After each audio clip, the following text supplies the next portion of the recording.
Through a veil of silence over the floodplain, broken only by the distant cry of a bar-headed goose, a tender drama unfolds.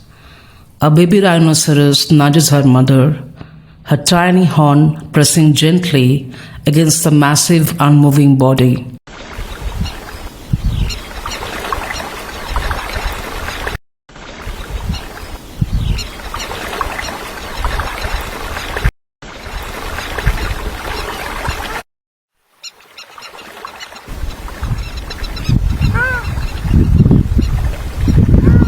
The mother lies still as the calf snorts softly, circles her, and pushes again, looking as helpless as a human child, as if a little more coaxing could awaken the mirror itself.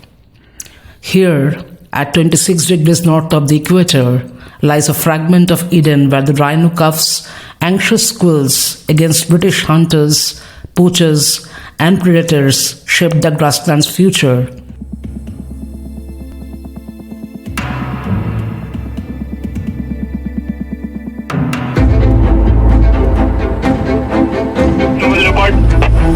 Report reply.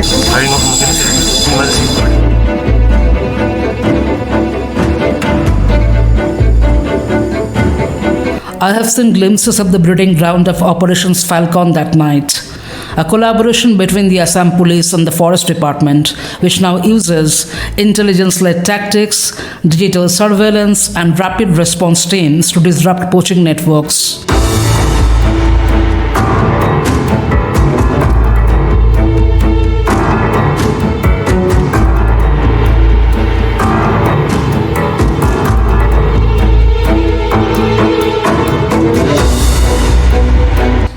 So far, Operations Falcon has arrested 42 rhino poachers, dismantled 6 gangs linked to illegal trade through Myanmar, foiled 9 poaching attempts, achieving 0 rhino killing in 2025 thus far, while gunning down a suspected poacher during crossfire at early October.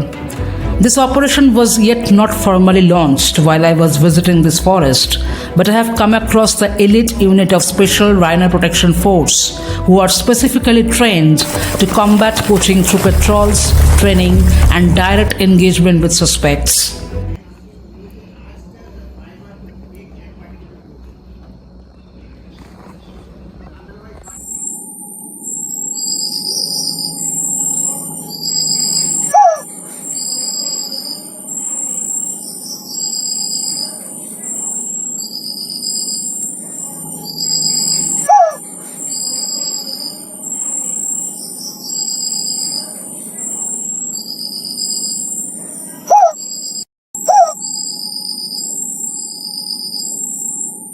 Unless it is an unusual natural history moment, what would you do by just seeing someone's wildlife sighting experience in a video?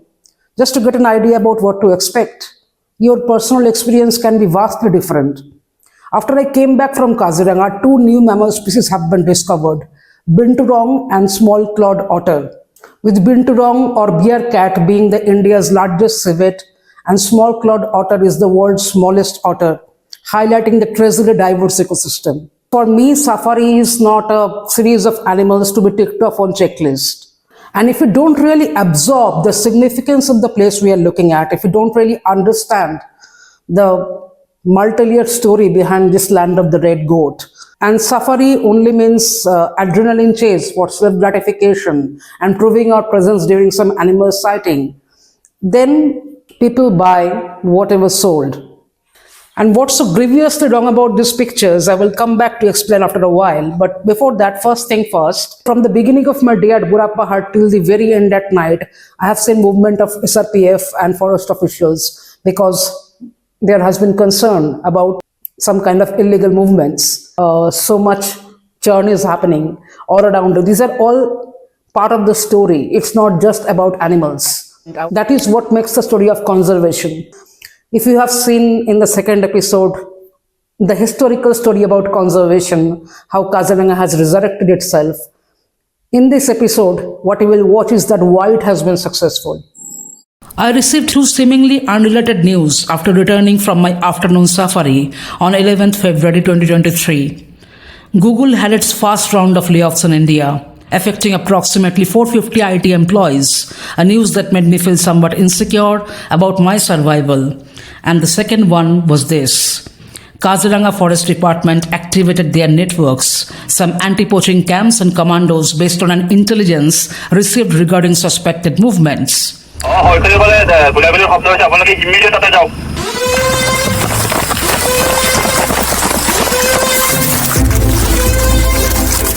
I have never seen such intensive patrolling in which they cordoned off possible exit routes. From the resort to road, there was only one sentiment: zero tolerance. Big corporations don't care about either environment or humans. Here, forest doesn't care about their greenwashing. Because in Kaziranga, the spirit of the wild still finds its devoted defenders. And as long as they stand to watch, the horn shall never fall on the ground.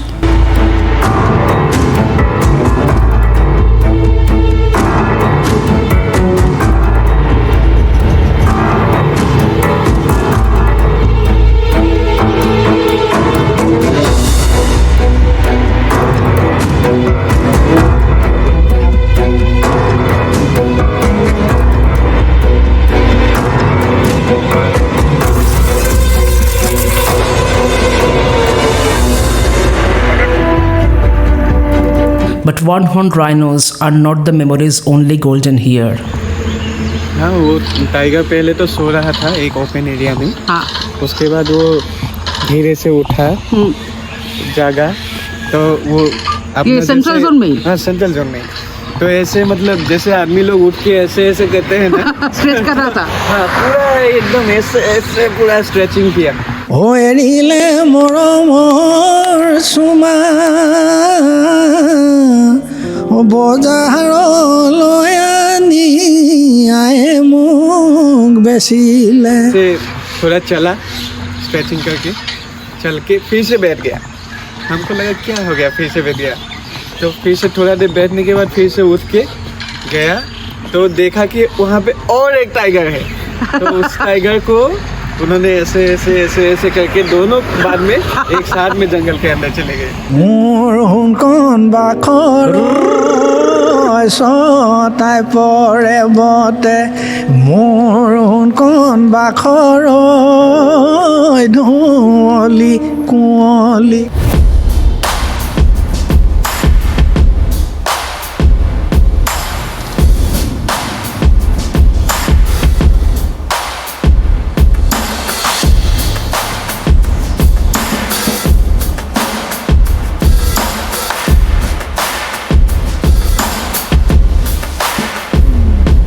The resounding roar of Burra Pahar's unseen predator was still vibrating inside my pulse.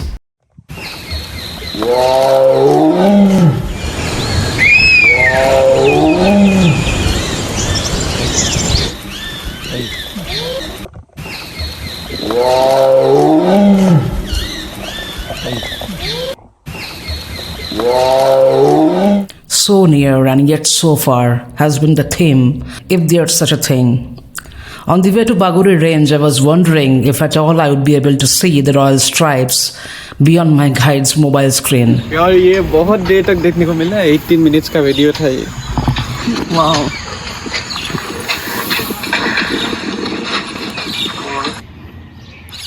ये मैं आपको stretch किया वाला दिखा था। ये अभी उठ रहा है, स्ट्रेच कर रहा है। हाँ। मैन, अगर ऐसा दिख जाए तो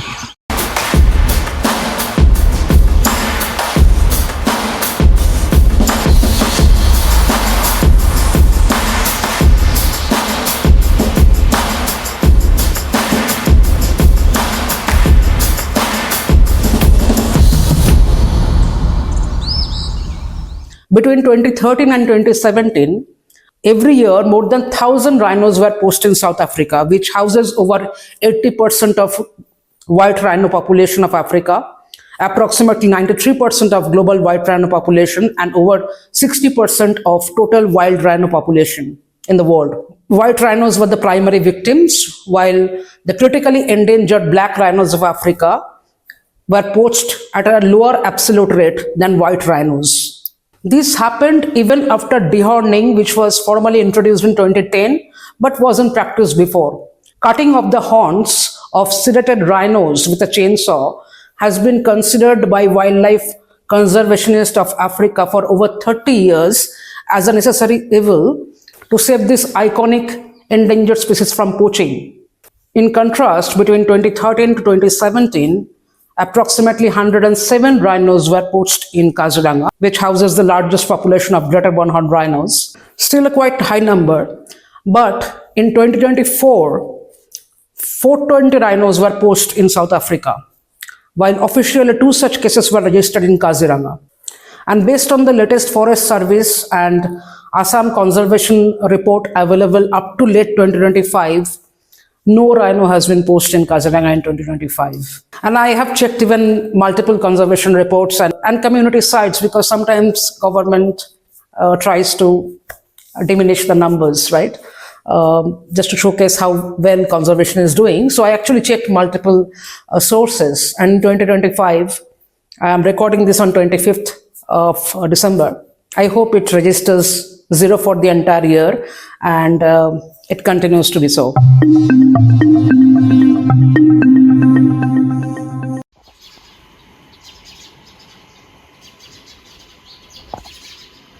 We reached here quite late from the morning safari at Burapahar.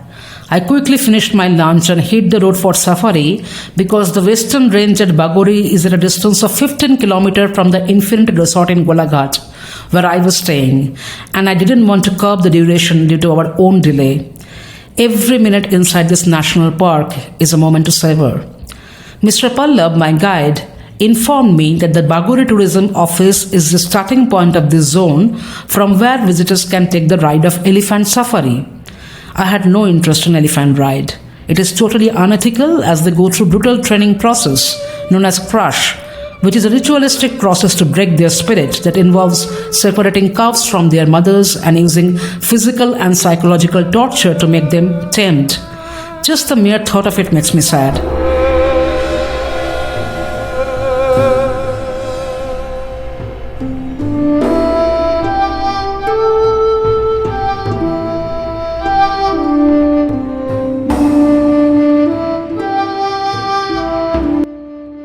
In spite of their enormous size, repeatedly hitting an elephant's head causes traumatic internal wounds, if not visible wounds and scarring.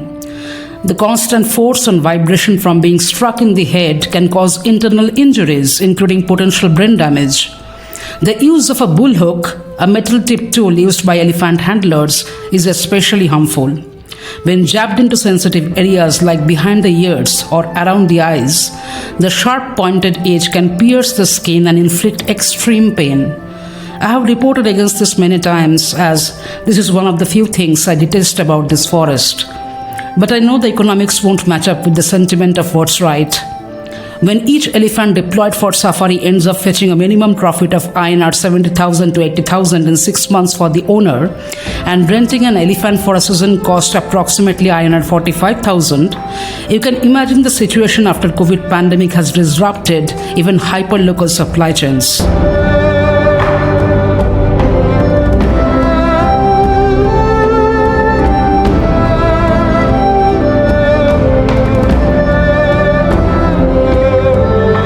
এইটো আমাৰ ৰত্নমালা, এইটো আমাৰ জয়মালা, আৰু বকন আছে ঘৰতৰা, তাৰপিছত হীৰা আছে, এইটো মণিমালা, এইটো আৰু এই মাজত আছে হীৰা, হীৰা বহুত ভাল লাগিছে।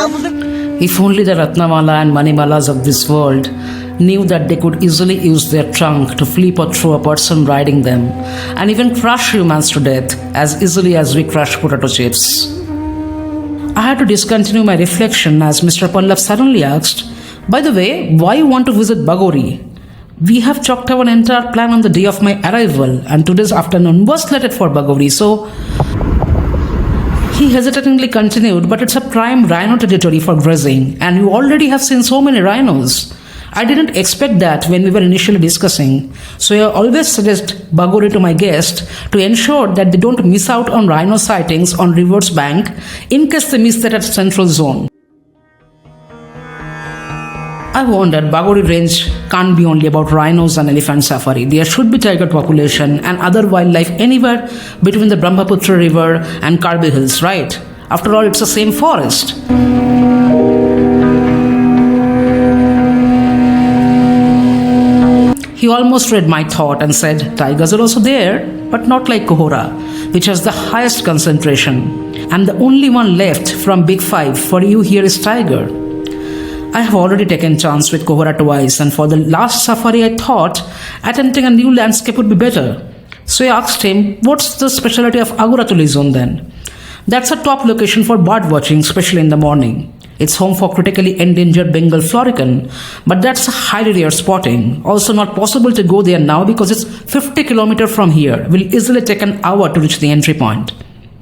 Mr. Pallav slowed down the jeep further and scanned my face for answer. I was surprised as he never appeared indecisive before about anything and we were already running late. He started narrating about his tiger sighting experience at Kaziranga and told me, I know it is frustrating when we tried so much, but here if they come out in the open meadow, the sighting lasts for quite some time. It won't be a record blink and you miss appearance unless we catch them near bush or elephant grass. What say? Want to take a last try? Sure, let's go to Bagori and try. What? Tiger population is not healthy over there? I quizzed. He stared at me suggestively and finally said what a part of me was avoiding. But there's no Dafuli there.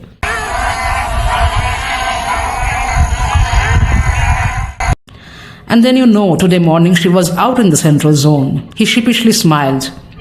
This was the first time in my entire safari experience that I have seen a guide this crazy about a specific big cat. The tired and frustrated part of me thought, not again. Can't take this rush behind one tigress once more. Let's take it slow and enjoy the forest one last time.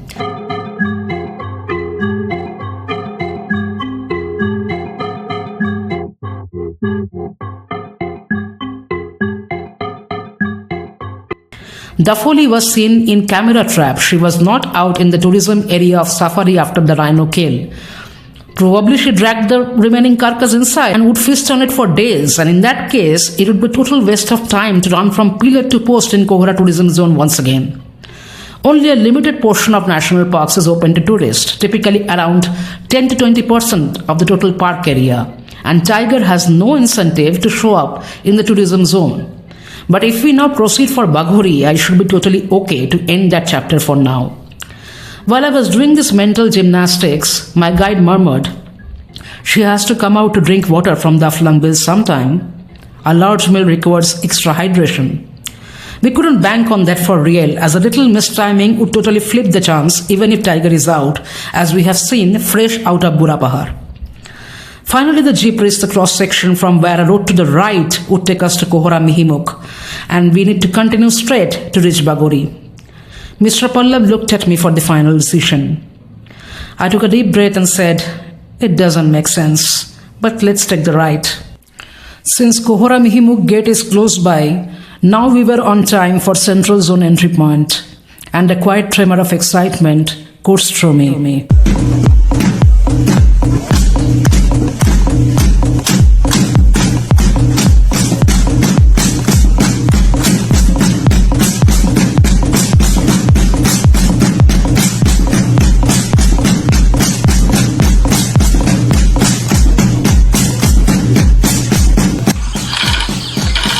आज central zone में ऐसे दिखना चाहिए। आप कुछ कीजिए। जी, आज तो दिखाने ही वाले हैं definitely.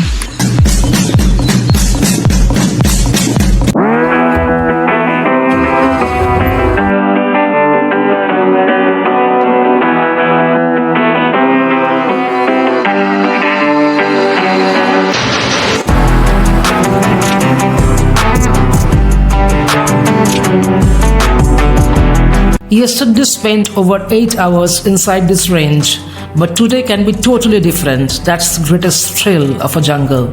We have no idea about the script, even though we are already part of the narrative. Mr. Manik, our designated guard in Central Zone, was already inside the forest and he would join us after a while. It's mandatory here for the armed guard to accompany you during safari. I noticed don't whistle inside the park and was reminded of when someone was whistling at the huge elephant herd yesterday afternoon. Now I understood why even basic common sense were mentioned as rules. The Kohora Central Range of Kaziranga National Park is the most ecologically diverse and tourism-intensive zone because it represents the most balanced microcosm, a mosaic of alluvial grasslands, semi-evergreen forest patches, oxbow lakes or bills, and floodplains shaped by the Brahmaputra's hydrodynamics. Unlike Bagori's open vistas where rhinos graze close by in plain sight, or Aguratoli's deep forest echoing with the call of the migratory birds, Kohora holds a delicate balance, a convergence of every landscape that makes Kaziranga whole. Here every time an endangered species of deer called hog deer with their typical pig-like gait welcomed me inside, and that ritual continued.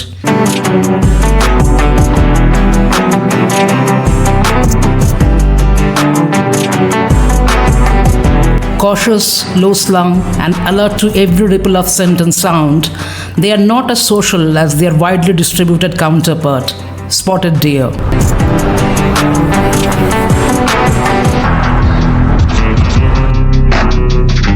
Even though the central zone experiences higher vehicle density and anthropogenic noise compared to other ranges, the park's wetlands appeared like a living aviary even in the afternoon. Lesser whistling ducks showing how to draw a straight line, egrets stretching white across the sky, and flocks of migratory waterfowl that have traveled thousands of kilometers to rest and feed. Not sure why, but on all the 3 occasions I entered this range, it felt like a carnival, as if every contour, every breath, and every life that stares in its shadow embraced me as their own. Even if fleetingly, I became part of Kaziranga's trophic web.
This is no regular buffalo. This is one of the big 5 relics of Kaziranga and one of the most ancient, genetically valuable bovids on the planet, the wild water buffalo. Massive, dark, and also crowned with horns that sweep skyward in presence of raw power, they were seen navigating chest-deep waters with effortless buoyancy, while others graze on submerged grasses and water plants. Suddenly the half-injured one's face popped up in my mind from today's morning safari at Burapahar, and I wondered whether the animal has found better hideout after dodging a tiger attack.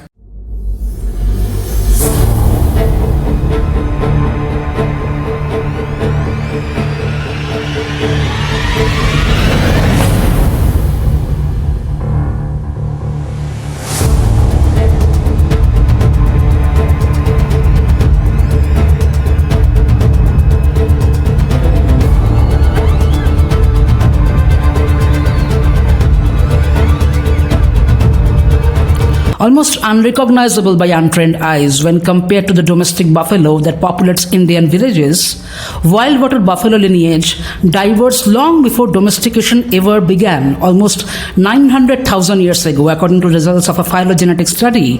And Kaziranga today holds the world's largest remaining population of these nearly mythic animals, a stronghold that protects not only their biological identity but also an entire evolutionary story. This was followed much later by the separate domestication of river-type buffalo in the western Indian subcontinent and swamp-type buffalo in the Southeast Asia. Males often push beyond 1,200 kg, making them among the heaviest wild bovids on earth. Standing on the top of Katpura watchtower, we saw how their breath rose in pale clouds, mingling with the water body's mist, turning each exhalation into a whisper of primeval history.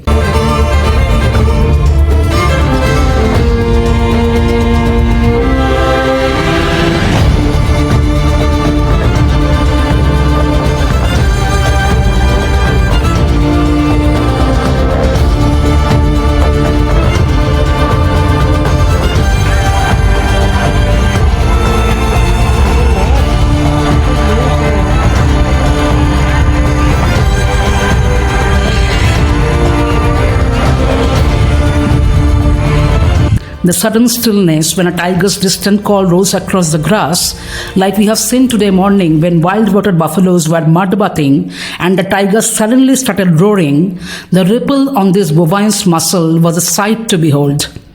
Decades of survival in predator-rich environments, especially with tigers as their primary natural threat, have shaped them into far more alert and aggressive animals than their domestic counterparts. Rangers in Kaziranga often remark that a wild buffalo, especially a protective female with a calf, can be more unpredictable than a rhino, and this temperament is a biological echo of a life lived entirely in the domain of natural selection. With limited agility, they are still more aggressive than a gaur, which is the largest wild cattle species in the whole world.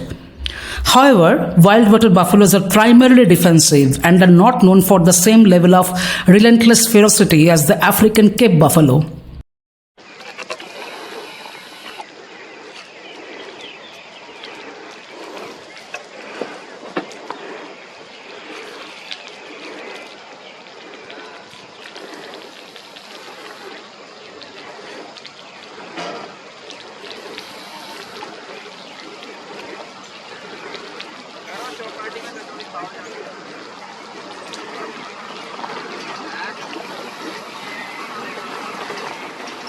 Yesterday afternoon, we saw a couple of lesser adjutant storks here.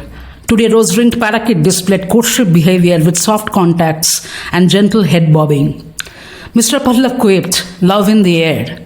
We were just out of the highly rare experience of rhino mating at Burapahar, which was physically a very intense ritual. Naturally, they were looking graceful than big mammals. The male fanned his tail and fed the female most affectionately, beak to beak, while contracting and dilating own pupils. Rose-ringed parakeets form these strong breeding season pair bonds and are socially monogamous during the nesting period, but current research indicates these bonds are usually seasonal, not necessarily lifelong, and the species shows flexible mating and nesting strategies across populations.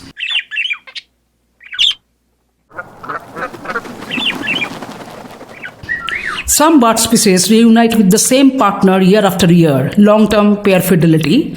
Others form pairs each breeding season, which is known as seasonal monogamy.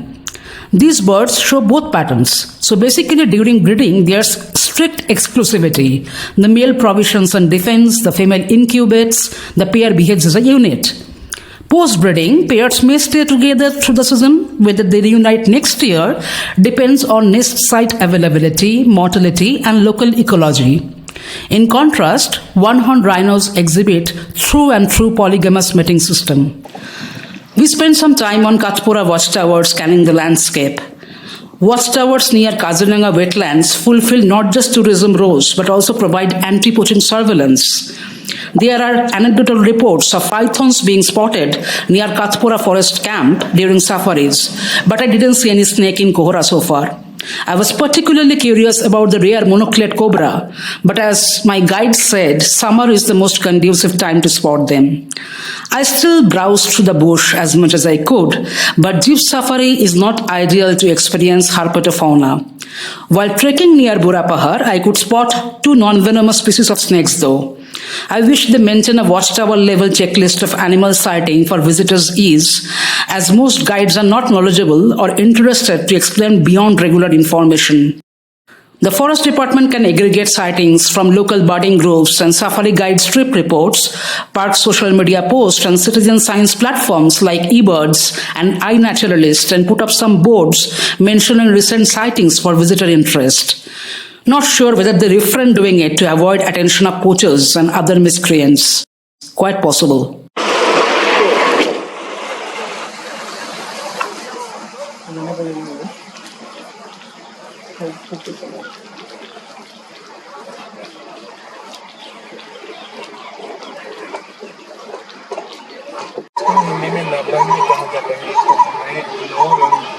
Nine colours होता है इसका।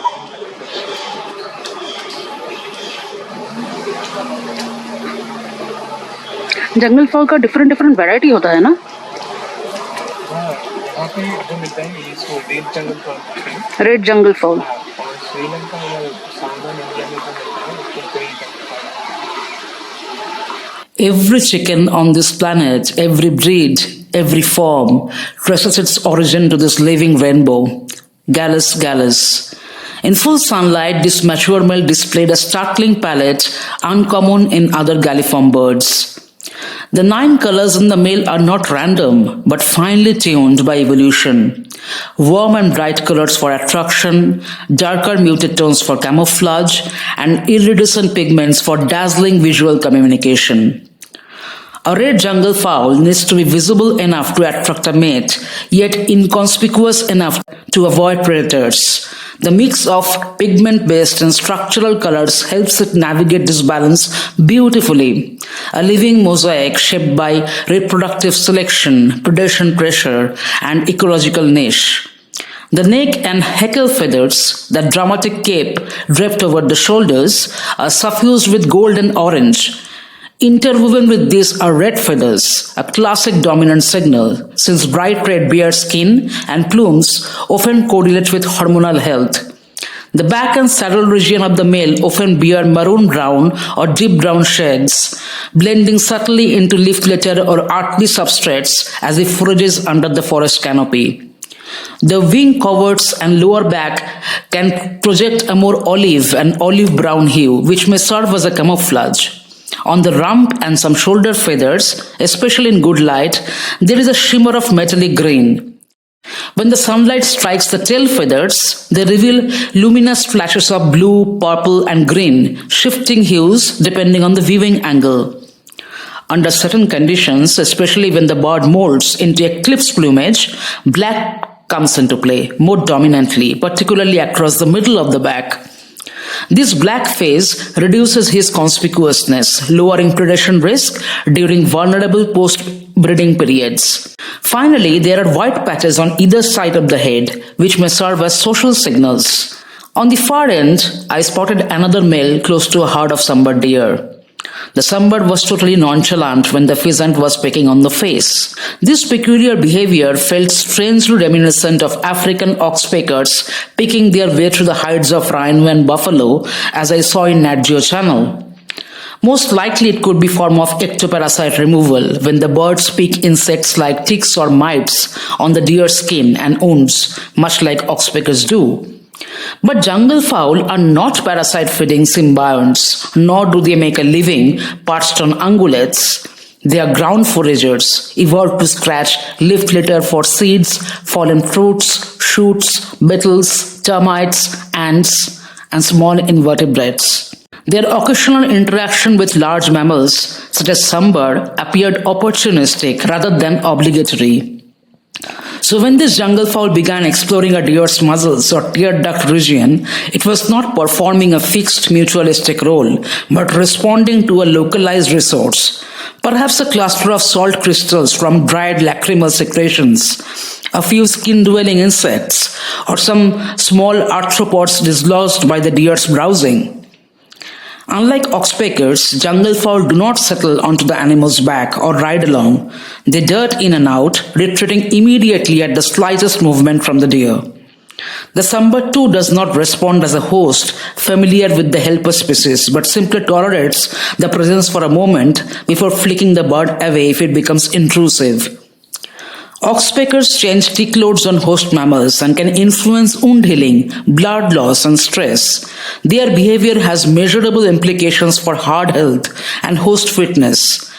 Jungle fowl picking at a deer's face does not contain that scale of ecological consequence. It's more akin to egret snapping insects tired by cattle or mynas hopping near grazing ungulates. It is also not a consistent interaction repeated across generations. The deer gains little, the bird gains a small foraging advantage, and the moment passes.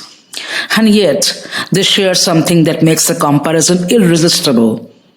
A big herbivore like sambar, the largest deer of India and Southeast Asia, locked in the slow ancient rhythm of browsing, coexists with a bird that seizes the micro opportunities created by this movement. A moose towers because the Arctic gives it space. A sambar grows large because India's forests demand resilience.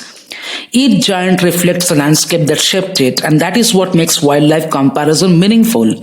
Not simply who is the biggest or more important in a global ranking, but how evolution sculpts an animal to its home.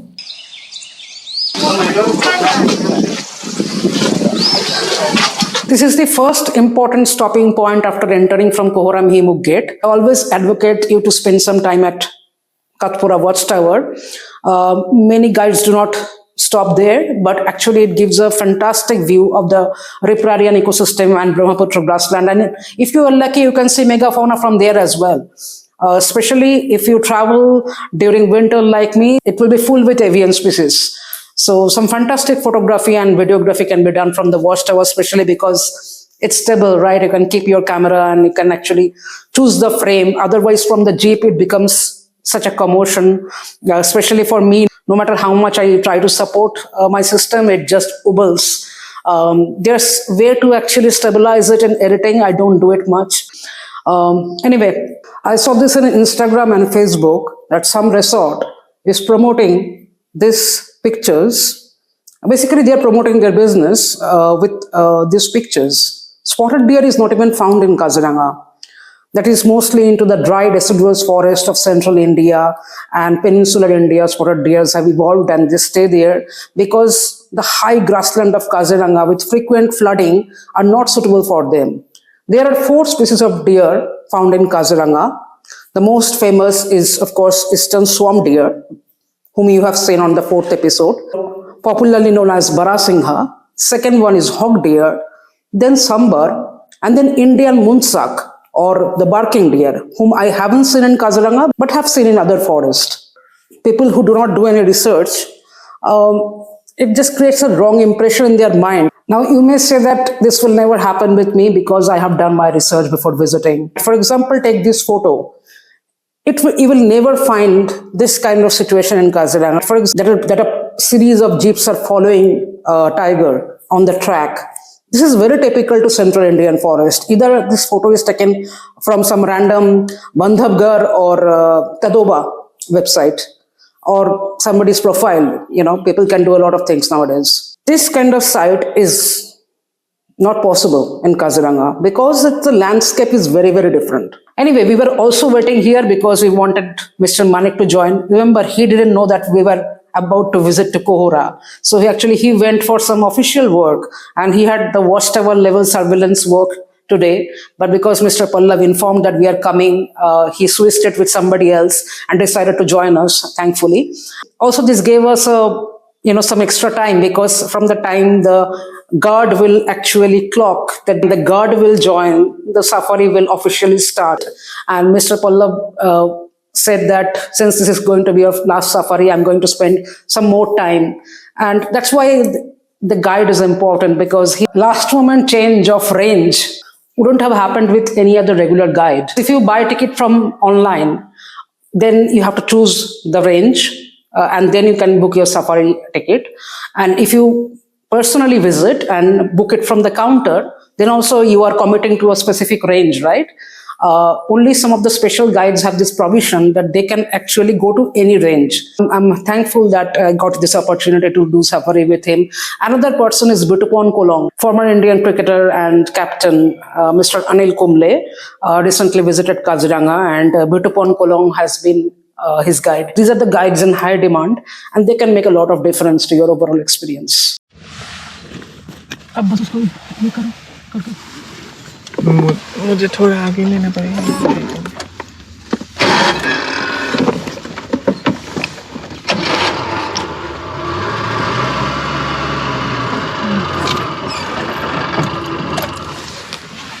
The jeep rattled slowly along the track, engine slow, and then the moment arrived, what this forest is globally famous for.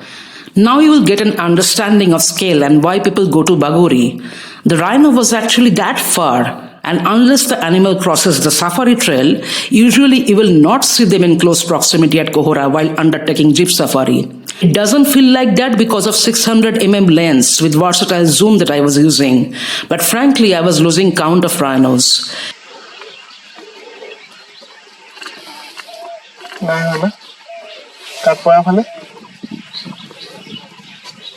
We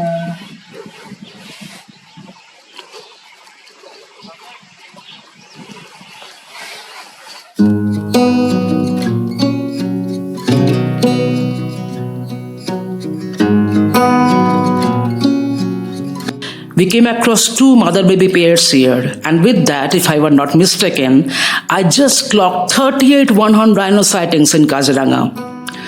Greater one-horned rhinos are known for their solitary nature, but maternal care is an exception. For nearly 2 to 3 years, the mother will guard this calf, teaching it where to feed, where to wallow, and how to interpret the signs of the forest. The barking call of a moonzak, meaning unseen danger, the hush of silence across grassland, meaning a predator nearby, and the comfort of a herd of hog deer grazing peacefully, suggesting the coast is clear. The calf has already learned to keep close. While it drank in short bursts, raising its head to watch its mother's reaction, the female occasionally gave a soft exhalation, a low grunt that scientists believe forms part of bonding language between mother and calf. Field researchers have documented as many as 12 distinct vocalizations in the greater one-horned rhino, several of which are unique to mother-calf communication.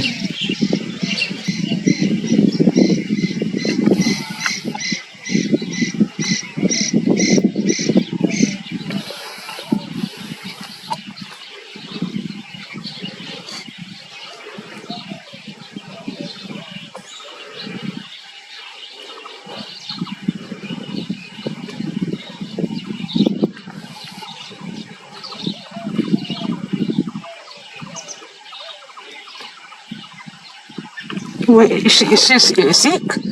Why is she sleeping like this? Is it ठीक नहीं ना?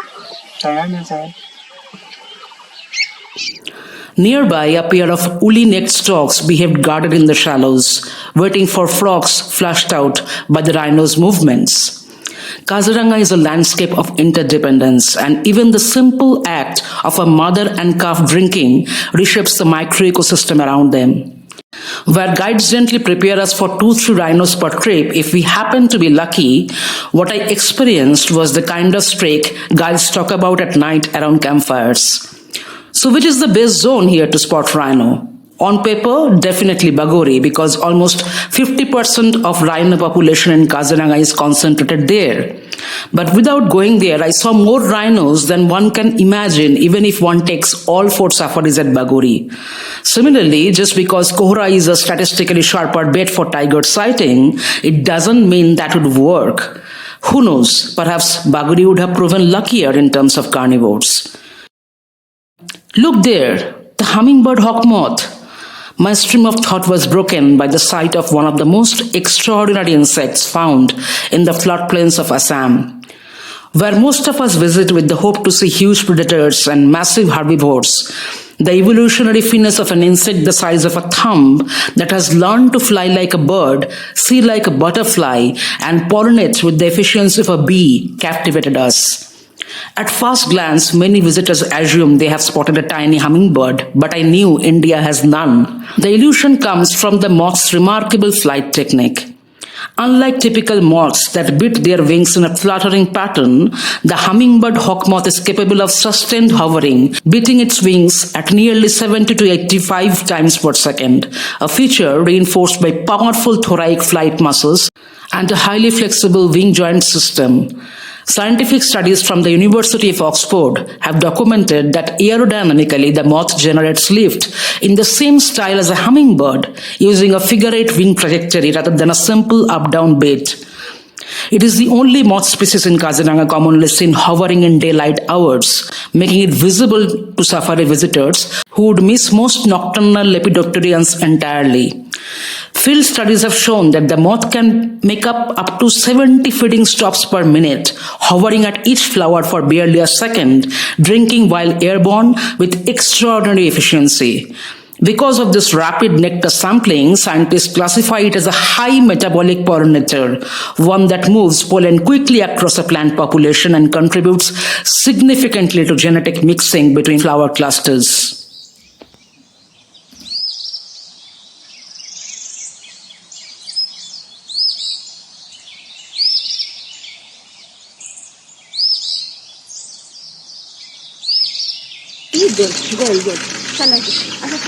कहाँ है अभी तक है?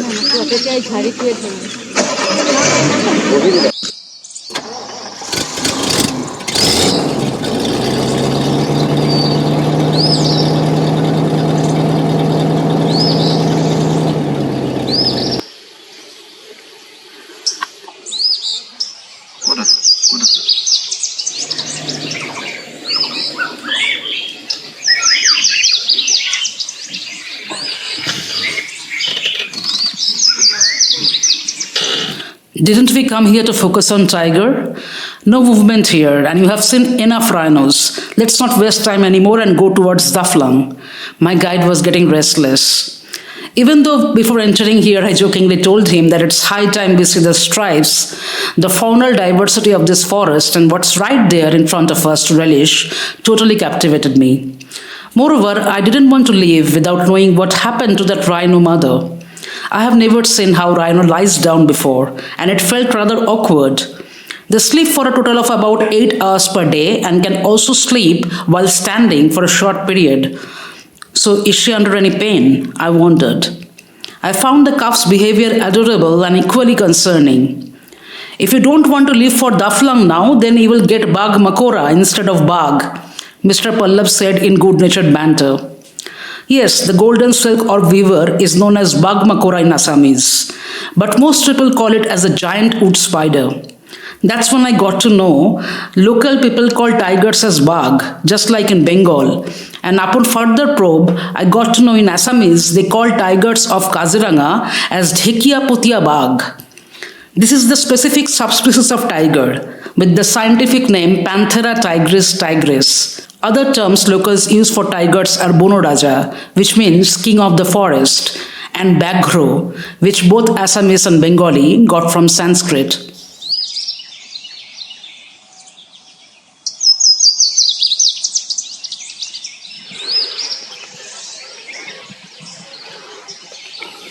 She's moving a bit. See?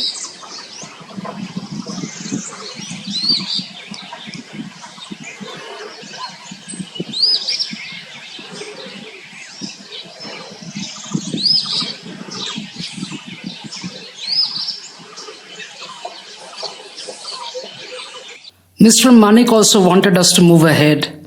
We can come back later here, she will rest now, he assured. Since this was the time for tiger movement, we should try to capitalize on this window. Tiger movement usually happens in the late evening, 4:30, 5 o'clock. So I was about to get some more time. So I was excited about it because usually by the time the tiger movement starts, we come out from the jungle. Had this been a jailer safari, not possible because they are stickler of time. As you have seen that we were actually Sundari sighting was going on in Bandipur and we had to come out from the forest. Also, apart from Bengal tiger, there were 5 different other cat species found in Kaziranga. Indian leopard, clouded leopard, jungle cat, leopard cat, and fishing cat. And all of them are even more elusive than tigers. It's difficult to sight tigers in Kaziranga. Nowadays, those sightings have increased, especially the tourism got an uplift and nowadays more people are visiting there, so more eyeballs.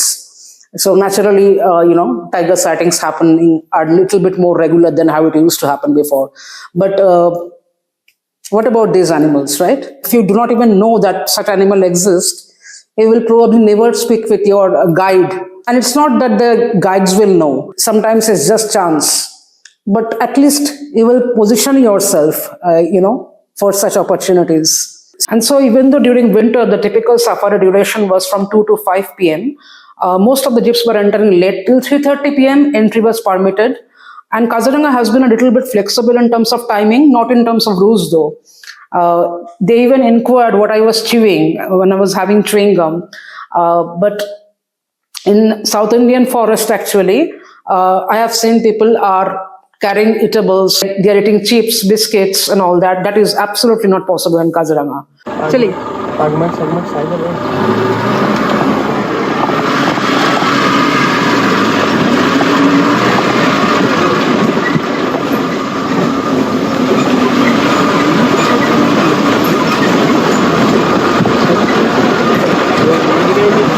our guard has noticed pug marks somewhere while he was out on the field, and he was directing Mr. Pallab to take the jeep there.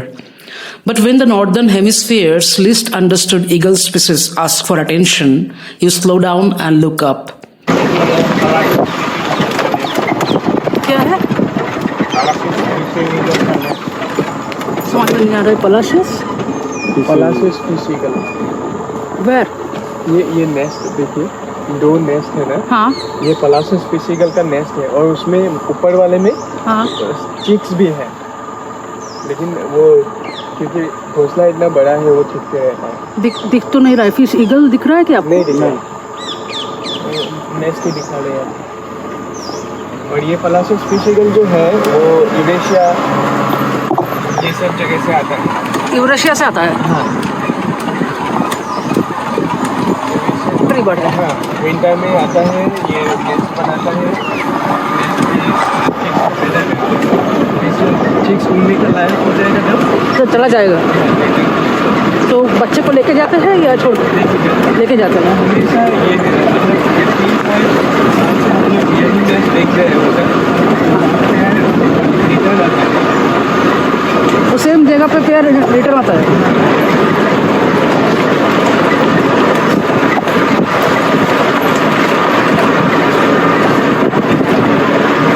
मतलब ये Kazakhstan से return आता है इतना दूर? जैसे लोग कोई बर्ड्स पे ट्रैकिंग डिवाइस नहीं लगाया, हाँ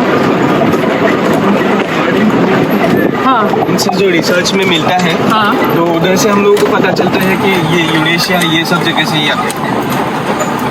तो मुझे पता है बर्ड्स का जियो लोकेशन बहुत अच्छा होता है, लेकिन इतना कैसा प्रिसिशन होता है कि एवरी सीजन में सेम बर्ड एक ही ट्री में एक ही फॉरेस्ट में आ रहा है? हाँ, इसके लिए इन लोगों का एक आसान उपाय है, क्योंकि ये लोग हम लोगों का ये पार्क नेशनल पार्क जो है वो ब्रह्मपुत्र के किनारे है और ऊपर से वो नदी इन लोगों को बहुत आसानी से दिख जाता है, तो नेविगेट करने के लिए इनको बहुत आसानी हो जाता है काफी। ब्रह्मपुत्र को फॉलो करने से अच्छा इन लोगों को यहाँ आने का मतलब रास्ता मिल जाता है। ओ तो ऐसे ही होता है। और एक बार इधर पहुँचने के बाद तो ये अपना एरिया खुद वो बनाए लेते हैं। इसीलिए हम लोगों को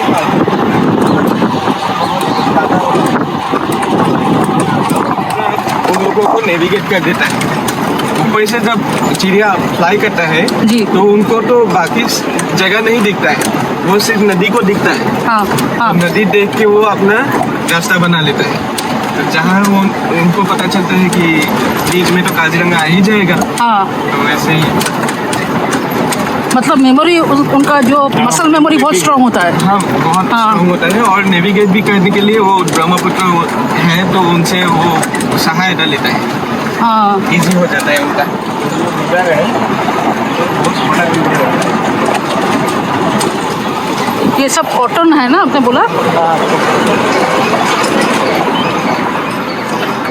ये जो ग्रासलैंड है टाइगर के दिखेगा तो God beautiful.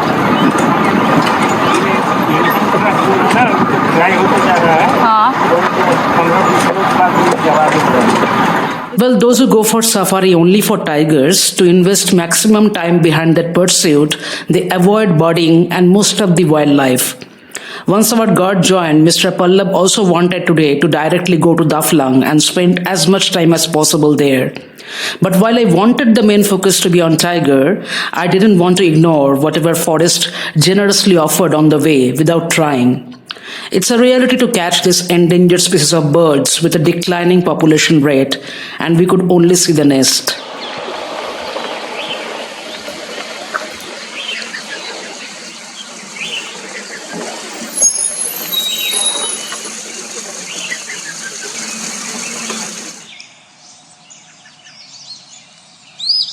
Not sure if this was the father, but little ahead a male wild boar was seen drinking. Their primary drinking times are in the early morning, around 3 am to 6:30 am. Generally, they are more active at night, but during twilight hours too, they come out. Naturally, tigers are active when their preys are. But today, piglets were out in Burapahar quite late in the morning though. Who knows how microclimate of a range is impacting animal behavior? Adult males are typically solitary outside of the breeding season, while females and their offspring live together in groups. I noticed many people claim them as tigers' favorite food, but it's more complicated than that. Tigers are generalist apex predators whose prey selection depends heavily on prey body size, prey availability, and hunting risk versus reward.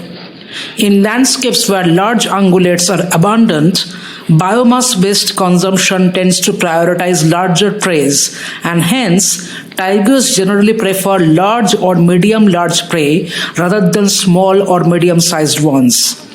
Otherwise, why on earth a tigress would take chance with Kaziranga's rhino, who can bulldoze her to death if things roll slightly not in favor of the tigress? But does it mean Daffodil doesn't like to run much? Or was she injured? Or maybe the diseased rhino was injured beforehand. My mind was running myriad of possibilities in the absence of all signs of the royalty. चढ़ रहे हैं, top पे जा रहे हैं. देखो, नसीब हुआ तो जैकपॉट लग सकता है हमारा.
सही है, रिलैक्स करो. नहीं अभी फिर ठीक लग रहा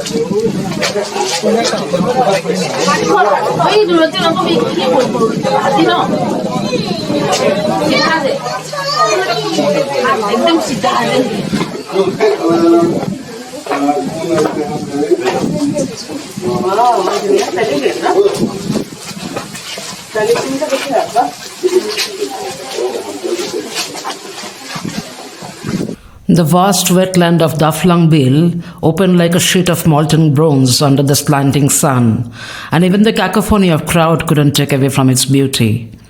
The bill lies cupped between tall elephant grass on the fast rise of alluvial high ground, making it both a feeding ground and a resting heaven. Every winter, as the Brahmaputra withdraws into its main channel, these wetlands become biological magnets, pulling in migrants from Siberia, Mongolia, Central Asia, and the far reaches of the Tibetan highlands. Resident species like the little grebes rippled the mirrored surface, vanishing in their signature dives, and hence I couldn't capture them well, while a flotilla of spot-billed ducks drifted in the golden light, their silhouettes sharp against the setting sun, and many spot-billed pelicans catching the rays with their enormous wings. Standing on this watchtower's top platform, you feel the shape of the ecosystem in your bones. Daflang is not just a viewpoint, it is a vantage point into the mechanics of floodplain wilderness, and this is Daffodil's territory. Even if I don't see her, let me inhale the same breeze she takes, I told myself.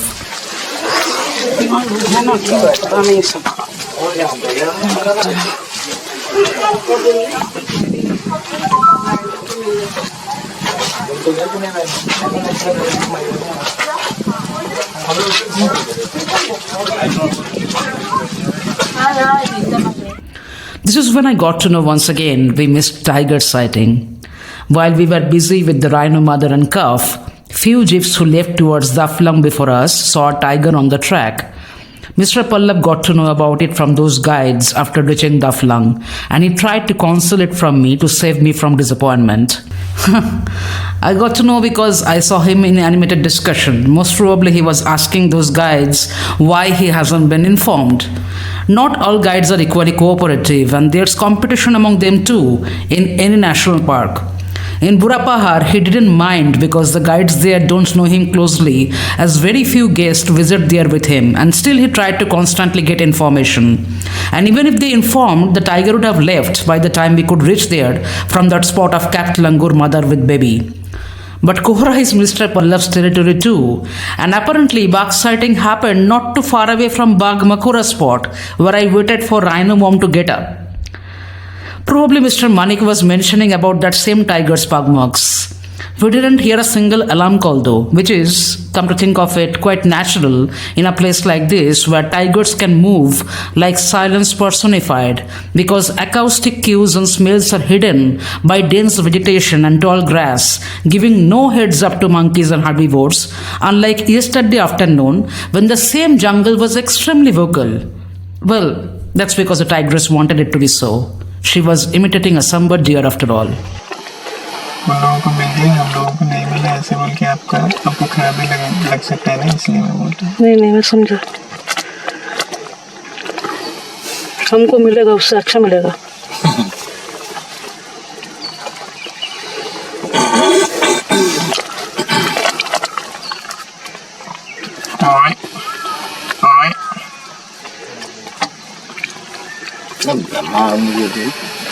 मोई मामा ने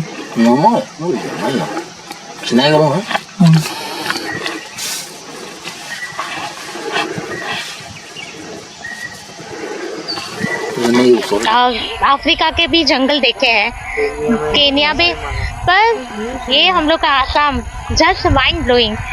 यहाँ पे आना चाहिए, greenery just wonderful. और specially rhinos जो किधर भी देखा नहीं है, ज़्यादा करके इधर ही दिखाई देते हैं। एलिफेंट्स, डियर बहुत ही अमेजिंग था, और इधर के लोग भी बहुत ही कोऑर्डिनेटेड है, और पूरा एरिया एकदम पीसफुल है, तो लोगों को इधर आना चाहिए, एक बार तो इधर आना ही चाहिए लाइफ में। Also, big herbivores were extremely agitated yesterday. Today I was yet to see a single wild elephant here. The only movement that I could possibly think of was when wild boar mother was making babies cross the stream. It could be a regular movement, but it's also possible that sensing tiger movement nearby, she was shifting babies to the other side of the jungle. I remember my conversation with a Hungarian wildlife photographer here yesterday who saw tiger thrice after 20 plus safari in Kohora. So it would be somewhat irreverent to assume I must see once out of 3 safaris here. Nobody even sensed any chance in this afternoon safari so far, but this is the 4th time such possibility was created in Kaziranga and didn't materialize for us, out of which thrice other jeeps saw tiger. Last afternoon sighting was not that great, but today morning those who saw in Burapahar and now those who saw in Kohora had reasonably good sighting. I guess that's the gamble or tiger luck people talk about. Not necessarily their guides are better in reading the jungle, but some visitors get to see at their very first safari. Mr. Pallab has tried his level best, but if I spend 20 minutes observing and recording red jungle fowl, if I don't want to move even when he's pushing, well, then it was my luck, I thought to myself. And I didn't regret it. I haven't seen a bird with 9 colors picking a sambar deer before, or a moth who flies like a bird. Who's to say these are any less experienced than tiger sighting? Actually, they are all very different experiences and all are important and cannot be compared with each other. At least they didn't see the folly. This was Mr. Pallab's consolation, and I was realizing that a part of him has given up. I was still not disappointed even though official safari time was running out, as we got some extra time in hand and we were off to Dafuli's favorite corridor, as no movement was noticed near Daflang.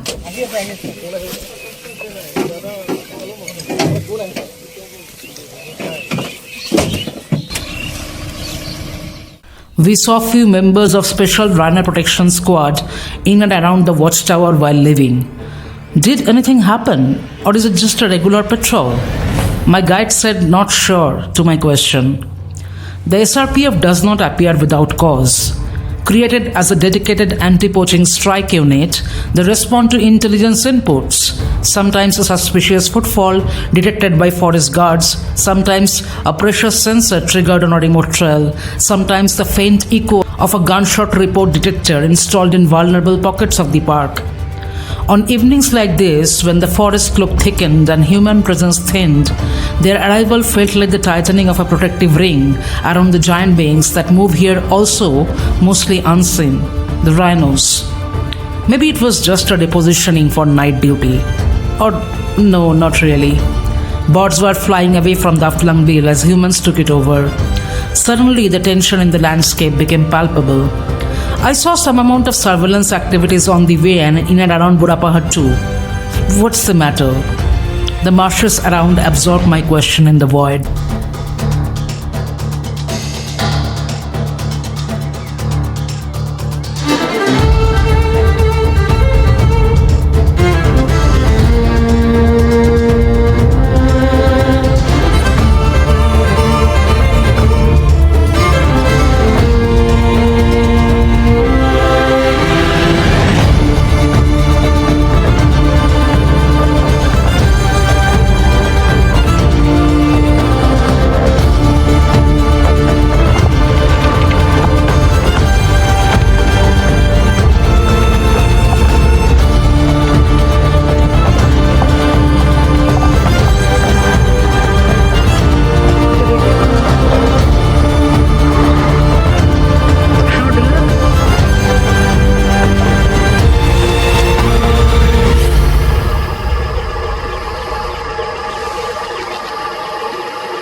My guide had been trying, truly trying, in a way that could only come from someone who knows the forest as intimately as his own breath.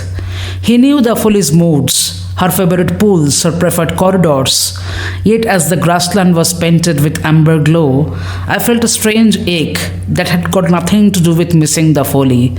I was almost feeling bad for this young, passionate naturalist more than personally missing tiger sighting because I never saw a guide before who was this involved. This is where it hit me that it's all coming to an end. Our relentless pursuit for food safaris.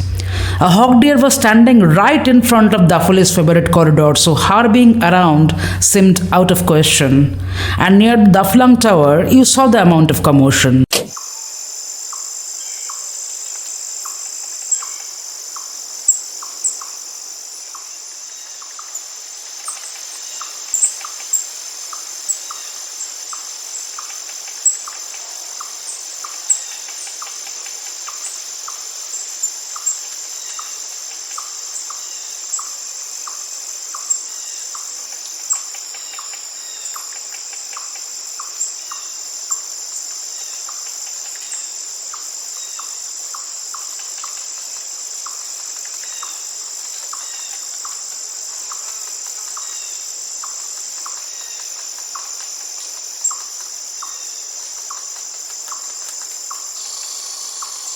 कहीं नहीं चल सके दाफोली अभी निकला I am not going back वो SRPF को rhino को छोड़ के यहाँ पे आना पड़ेगा मुझे फॉरेस्ट से बाहर निकालने के लिए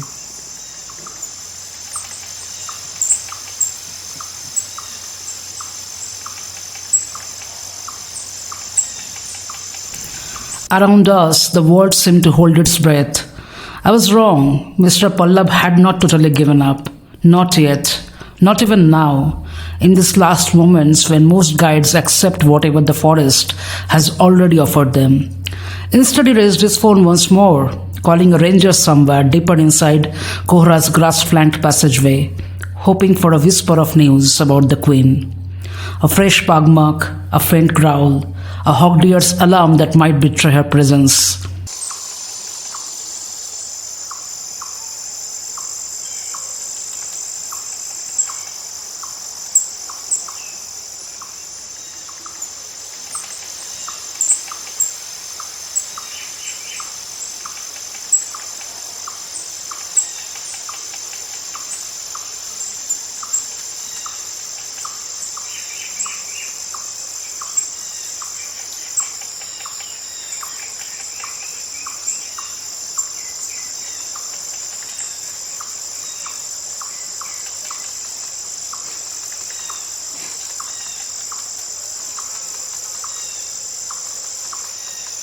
Just like the tactical sniper muzzle muffles and conceals the direction of the sound by suppressing the sound signature, making it difficult for the enemy to pinpoint the sniper's location, tigers of Kaziranga eluded me in spite of multiple pug marks, alarm calls, and endless stories.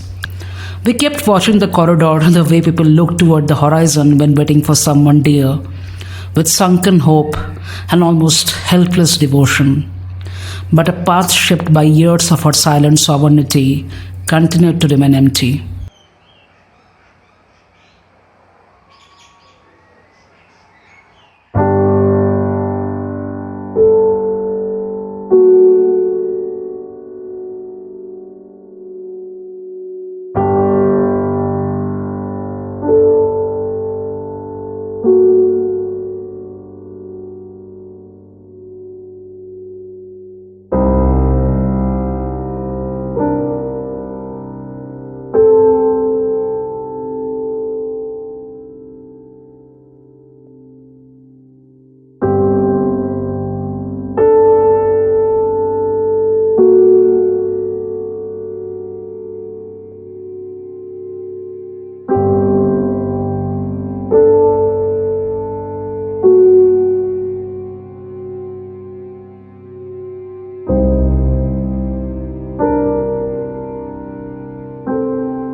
Together, we spent around 8.5 hours in and around the Flung area, but didn't see her. And I have spent longer in forest in the quest for tiger, but not for a specific tiger. So that's why it was weighing so much on mine, because this time we kind of targeted one specific tigress. बाकी जो tigers है वो ज़्यादा भागता है, नहीं तो छुप जाता है, ऐसा होता है. लेकिन ये दापोली जो मैंने नाम दिया है वो थोड़ा शर्मिला नहीं है. More so because my first, day started with the smell of a rhino carcass, and I got to know that a tiger is killed. So obviously was very, very interested about it. I knew kind of it was a little bit impractical, but yeah, just like that Assamese folk song Hoye Nile, which literally the meaning is that you not being around didn't make me just feel sad, but it took my desire away. But that's the beauty, that we cannot control what we are going to see. And sometimes it's the journey that decides the destination.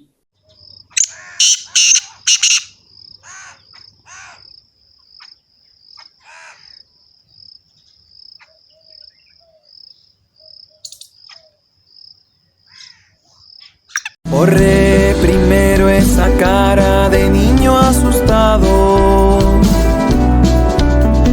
así te pude cantar desde otro lugar. Yo ya había escuchado y tú nunca supiste cómo te estaba mirando desde la soledad. ¿Qué fue lo que viste en mi canto que te vas a quedar? Tiger or no tiger, Kaziranga has chosen the sweetest ending for us with its #1 keystone species. Yes, this is the only national park where, despite the tremendous visitor craze, tigers get to unofficially enjoy the position of #2. The calf nudged mother inside the water too, urging her forward, and she responded with softest grunt, an ancient reassurance, almost tender, from a species that has survived against every odd. Relieved to see the mother was well after all, and as I watched Kaziranga's heartbeats melting back into the grass, carrying the weight of both history and hope, I offered my silent prayer to this forever young forest. Yes, Kaziranga is not old in the sense of dense, untouched primary rainforest. It is a middle-aged ecosystem constantly shaped by the Brahmaputra's violence and generosity. This is a forest that has grown up been erased and recreated countless times, making it both one of India's oldest landscapes and one of its youngest forests all at once. I was living my own stories here too that would whisper something of hope into forest heart. The unfolding acorn, the alchemical soil, the worm's journey, and the seed held inside the rhino midden made up of their ancestors from which the pink spider flower will sprout. Visit again, I will show you the folly next time, Mr. Pallab made his parting remark. Tonight he will leave for Manas National Park with a bunch of foreigner guests who booked him exclusively. And tomorrow noon I will be checking out to go towards my next and last destination in this trip, Pobitora.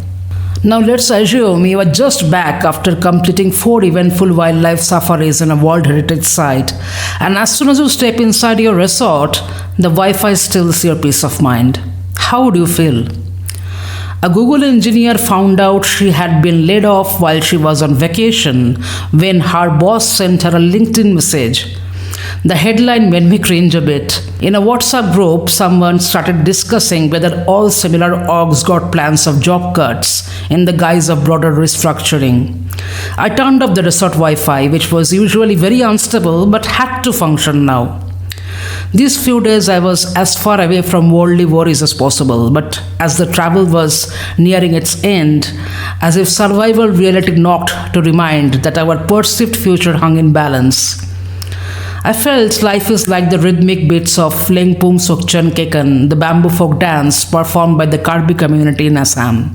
We step into rough sellings followed by a period of smooth sellings, even when we continuously strive to maintain our balance. And then I thought of that rhino calf I saw a few hours ago. My worldly insecurities, even for the time being, felt trivial, even though both of us are tied by the thread of survival needs. But seriously, she was on a vacation too, and when she was asked to leave, I couldn't shake off that feeling. If something like this happens, who knows when can I return to Kaziranga once again? Who knows when can I visit another forest? My brain started acting overtime regarding a plausible but hypothetical situation. A luxury that animals can't afford because they need to fight with immediate survival crisis. Nature gives us time to recover and bounce back from bad situations. But if Kaziranga's rhino mom looks away for a minute, her calf could get perished right before her eyes, either by a poacher or by tiger, who also can get killed primarily due to the high demand for their body parts in traditional Asian medicine markets, especially China, with poachers exploiting border regions like Karbi Anglong for cover and leveraging smuggling routes through the northeast.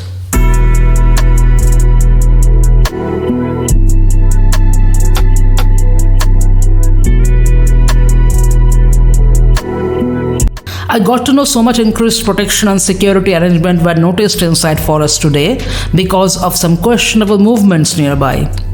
Nature is not fair for anyone because fairness was never part of its design.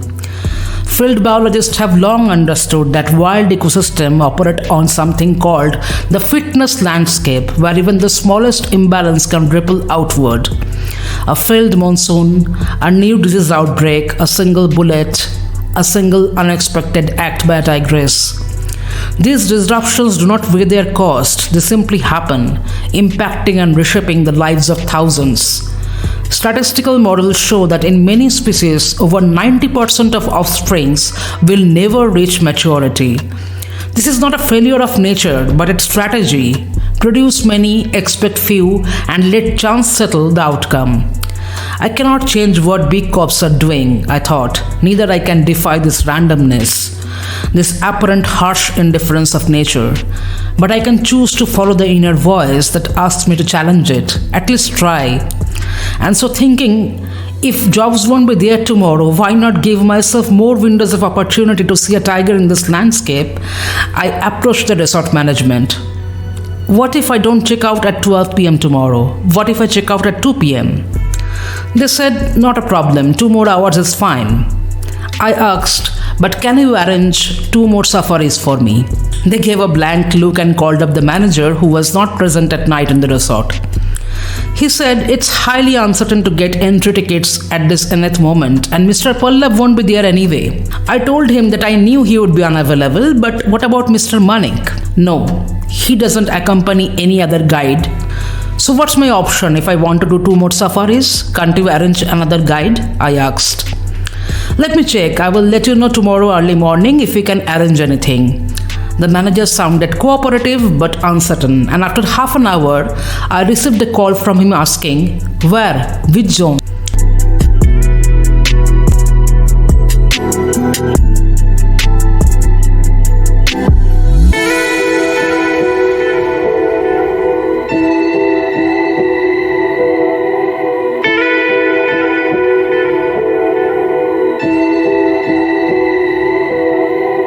Kohora is fully booked.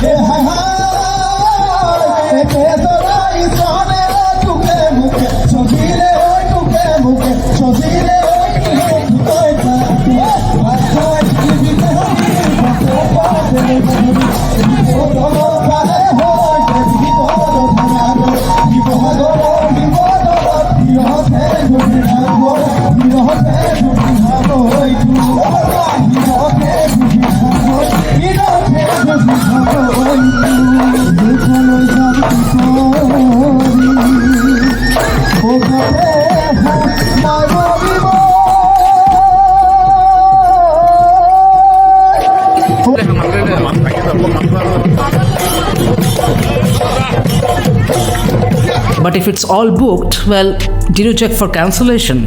What if there's a no-show tomorrow? Will they accommodate then? The manager now seemed even more uncertain. Crickets began their rehearsed symphony, the resort lights dimmed, and a pair of collared scops owls exchanged their own WhatsApp notes. I wanted to ask those wise owls, should I pack up at dawn and leave Kaziranga with the priceless memory I already made? Or should I stay back, risk time, money, and circumstance, and venture once more into the central zone, chasing the possibility of a tiger that had eluded me but never quite released its grip beyond imagination?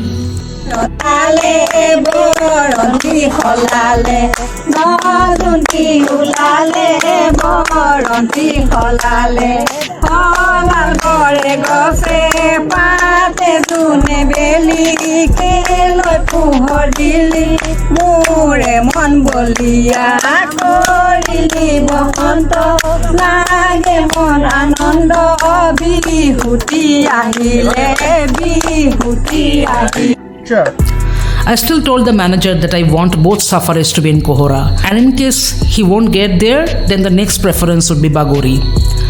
I felt a tightening around my throat even to say so. I should drop the idea perhaps and take a much needed rest, get up late tomorrow, enjoy the meal, which I never could do due to back-to-back safaris, and head towards Pobitora. Also, ultimately I was here to enjoy the jungle in its full glory, which I did, and my heart was full before I heard this layoff news. The stress is making me seek for dopamine hit. I tried to reason. I told Mr. Pallab this a couple of times that I really don't want to create a situation where even tiger sighting would not satiate just because it wasn't the folly. Maybe right now my nerves are too charged up and I'm not thinking straight. Let me get a good night's sleep, and chances are they won't get entry permit anywhere, so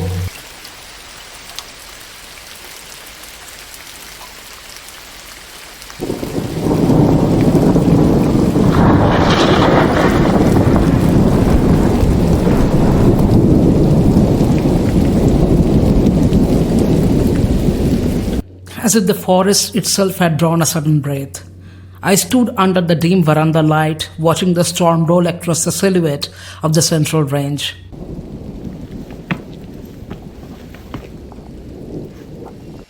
But it has been raining. Should a natural umbrella? I know that most people associate Kaziranga with one-horned rhino, but the park actually, has many other unique aspects about it. For example, there are 42 different reptile species available in Kaziranga, and of which 2 of the largest snakes in the world, the rock python and the reticulated python, are found in this park. And also there's monoclade cobra here, and almost, I think, three of the big fours, Indian cobra, common krait, and Russell's viper, are found in this national park.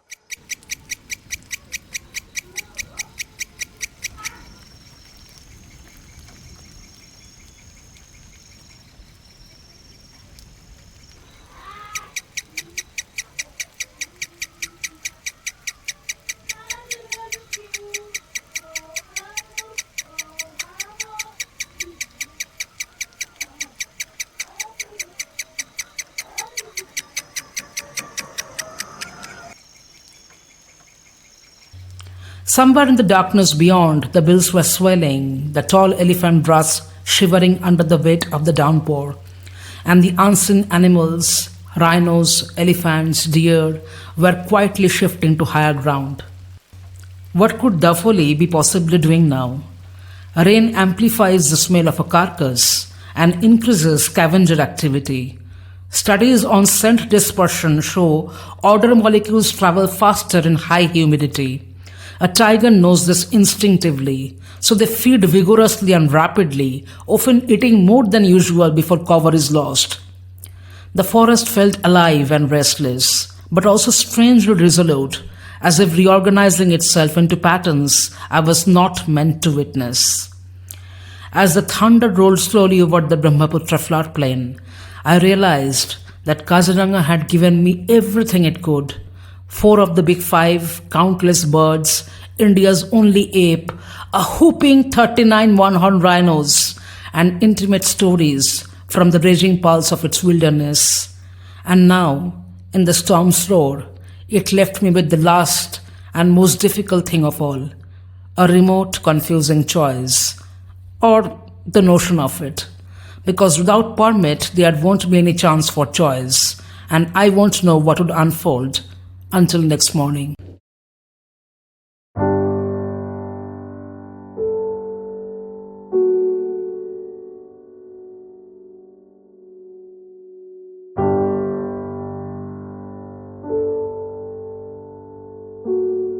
The only certainty that I went to bed with was the fact that even in this weather, rhinos were being closely monitored in high-risk pockets as far as practicable tonight. And somewhere in the sea of vegetation, a tigress was alert beside the monumental kill she earned with tooth, claw, and strategy. Between day 2 and 4 of killing rhino, a tigress must remain close to the hunt, actively guarding the carcass. From an evolutionary perspective, extracting even 20 to 30% of the edible biomass is an extraordinary success. That amount of food can sustain her for many days, reduce hunting risk, and improve body condition dramatically. Even though we didn't know her whereabouts, she was all pervasive. The forest knew, the scavengers knew, the herbivores knew. And soon enough, when the moon would light up Brahmaputra's silver currents, she would feed again, unseen, veiled, like the mist of Kohora, Queen of Kaziranga.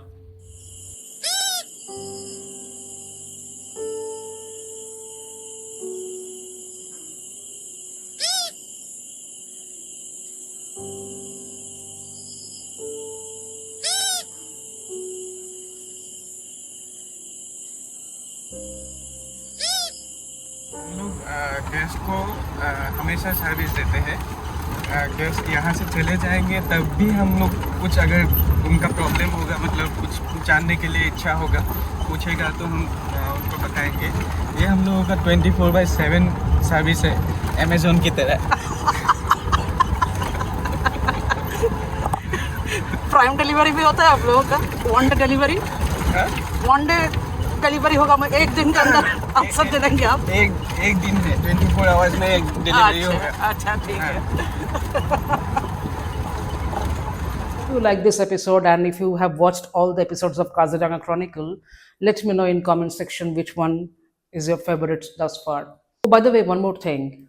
The tigers that you have seen in Mr. Pallav's mobile, his first tiger watching experience. Just to clarify, none of them were the Foley.